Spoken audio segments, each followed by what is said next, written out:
he's trying to scare us. He's trying to convince everybody there's ways they can play with the vote and undermine the vote. They can't.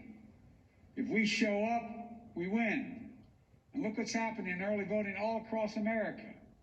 Long lines, long lines. We can't just win. We have to win overwhelmingly. So he can't be in a position where he can put the phony challenges that he's talking about. Joe Biden on the campaign trail yesterday in Nevada, trying to underscore the Trump administration's efforts to undermine the vote, urging his supporters to vote early. Meanwhile, with just 24 days until the election, some potentially damaging news out of Donald Trump's Justice Department. Attorney General Bill Barr's DOJ is apparently brushing aside a decades-old rule designed to prevent federal prosecutors from interfering in elections. According to an email obtained by ProPublica, federal prosecutors will now be allowed to launch investigations into suspected voter fraud before the polls close, even if it might affect the outcome of the election. Now, this goes against longstanding DOJ policy of taking great care to avoid election interference during these types of investigations. The new policy specifically cites postal workers and military workers as potential targets for investigation. It's important to note the new policy opening the door to election investigations that could interfere with the election itself comes as President Trump and Attorney General Barr have repeatedly cast doubt on the electoral system with public statements floating baseless conspiracies about rampant fraud in mail-in voting. My next guest finds the series of developments so alarming, even as a former Justice Department official himself. He says Americans should not trust DOJ announcements right now. Justin Levitt is a former Deputy Assistant Attorney General for the Justice Department's Civil Rights Division. Justin, thanks for joining us. Welcome. I guess the issue is, like the conversation I just had a few moments ago about if they announce a vaccine, I'm going to have to start going around and asking doctors I know to tell me whether they really think it's safe. We now have to do something similar with the Department of Justice. If anything happens in the next 24 days, that the Justice Department says has to do with voter fraud, we're going to have to dig deeper to find out if that's the case. This is an instance where Americans cannot read the headlines and cannot just trust their single source of news. Yeah, that's exactly right. Unfortunately, it used to be that when the Department of Justice said something about an investigation, and it rarely said anything about an investigation until all of the facts were known, until it had decided to take a course of action, it used to be you could trust what the Department of Justice said.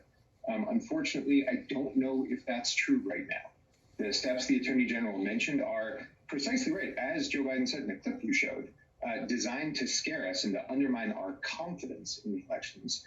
They came in carving out an exception to the rule at the Department of Justice, which is don't become the story. Investigate, prosecute if you have to, but make sure that that investigation isn't itself news that affects the elections. We all know in 2016 there was a pretty prominent example where that didn't happen, and unfortunately we may have to look forward to a few of those again this year. But to the point, I'm glad you made reference to what Joe Biden just said at the beginning of this segment. To that point, in the end, for all the shenanigans about votes in wastebaskets and votes in rivers and foreign entities interfering, if you vote, which every American citizen has the right to do, you may have to do a little research into how to get registered and where to vote. But if you vote and your vote is counted, democracy will prevail. That's exactly right. And the voters are going to decide this election. There's been a lot of scary information put out by the White House, put out by the Department of Justice, trying to convince you that this is really in the hands of the lawyers or the courts or the justice system. We, the people, are going to decide who we want to have as president. The election's already started. People are already casting their ballots, and that'll continue for the next month. When you cast your vote, when you make a plan, when you check your registration, when you decide how you're going to vote, whether you're voting by mail, whether you're voting in person, when you do it early, you can be confident that that vote will in fact be counted. The apparatus of the election process is really monitored by state and local officials. The federal government doesn't have much role in it at all. And so really, if we focus on getting the ballots, casting the ballots, and we tune out the noise, including some noise that we might hear from the Department of Justice, you can be sure that the election is going to be safe and reliable. And the one thing that might be different this time around is because of all the mail-in ballots and the absentee ballots, we may not have a solid result on the night of the election, or the result when a bunch of ballots comes in may change the scene. Donald Trump himself is undermining that. He keeps on saying, well, it could be weeks before we get the results, as if to say that there's something wrong with the counting of all ballots. If, in fact, it takes weeks, and I have no information into this, I prefer it didn't, but if it did, it's still the same thing. It's still Americans voting for that president. Basically, we have to have this all wrapped up by January 20th when a new president gets sworn in. That's exactly right. The ballots are what they are, and officials will count them. They'll take the time necessary to dot the I's and cross the T's. And if that takes a little bit longer than usual this year, because there are so many ballots that have been cast by mail, those take a little bit longer to process than just ringing up electronic results on the night of the election for people voting in person. If that takes a little while longer, it's not like the process is changing at all.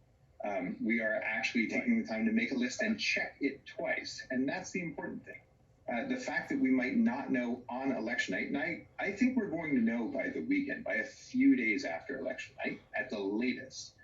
That doesn't mean the process is broken. That means it's working. That means we're giving the bean counters time to count the beans. Justin, thank you for joining me this morning. Justin Levitt is a former Deputy Attorney General for the Department of Justice's Civil Rights Division. Thank you, sir. Well, a domestic terror plot